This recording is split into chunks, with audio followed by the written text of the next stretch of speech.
Hello everyone. Evening snacks ఏమైనా చేయమని చెప్పాను మమ్మీని. అయితే సొరకాయ కట్ చేసి ఇలా తురుముతుందనమాట. సొరకాయ గారెలు చేద్దామని చెప్పి ఇప్పుడు తురిమాక ఈ సొరకాయ ఇప్పుడు ఏం చేస్తామంటే పచ్చిమిర్చి, అల్లం వెల్లుల్లి మిక్సీలో గ్రైండ్ చేసుకోవాలన్నమాట.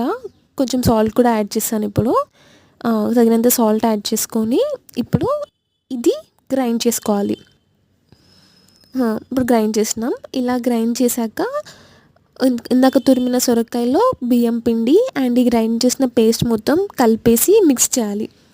అండ్ మేము ముందే పెసరపప్పు సోక్ చేసి పెట్టాము, అది కూడా యాడ్ చేసాం. అండ్ కొత్తిమీర, కరివేపాకు, వాము, జీలకర్ర, నువ్వులు ఇంకా నచ్చినవన్నీ యాడ్ చేసుకోవచ్చు. ఎంతైనా హెల్తీ కదా.